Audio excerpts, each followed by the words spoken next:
LVP shows the changes of output due to changes of only the variable factors of production. So this is an important topic of production function. Now discuss about this topic. So LVP states that as we increase the quantity of only one input, keeping all the input fixed, total product initially increases at a increasing rate, then at a decreasing rate.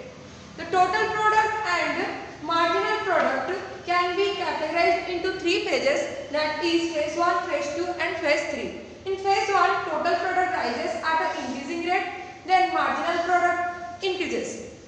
In phase 2, total product rises at a decreasing rate, then marginal product decreases and it's positive.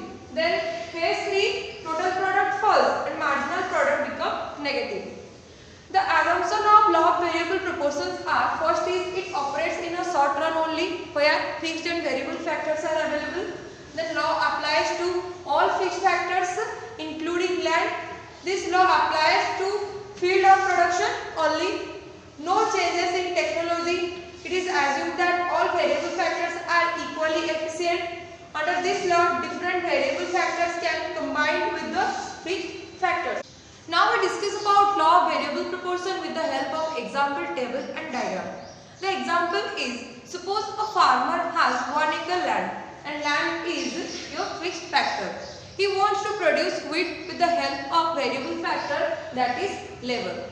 When he employed more and more variable factor, then the total output initially increases at increasing rate, then decreases and finally at a negative rate. This can be explained with the help of table. This is a fixed factor, land, which is shown in acre, that is constant over the period of time.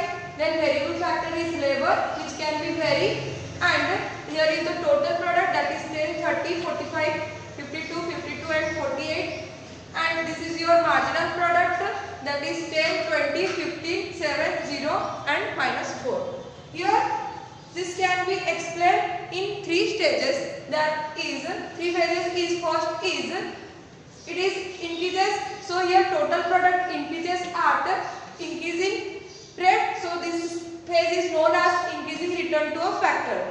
Then your marginal product is diminishes, so here the second phase is known as diminishing return to a factor, and now here marginal product is negative, so this is known as negative return to a factor.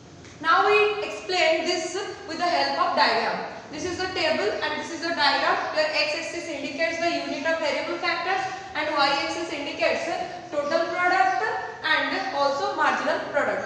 So here first is, in first variable factors the total product is 10, then second variable factor total product is 30, then third is 45,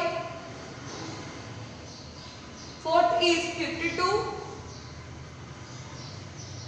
then fifth is also 52 and sixth is 48.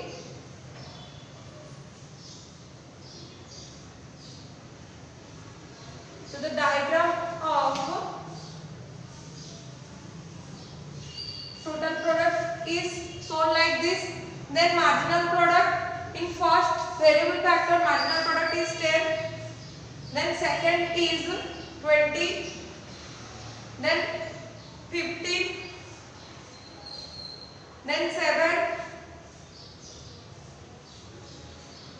then 0 in 50 unit, and in 60 unit it is -4.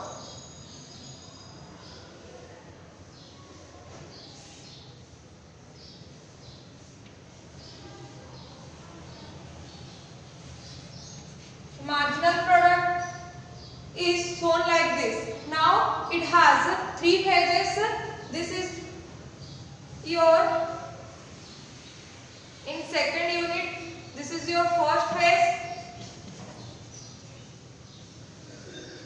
and in your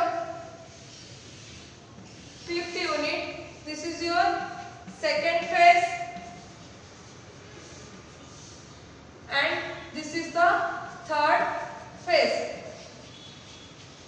So this is a diagram of law of variable proportion and it has a three phases. First phase indicates the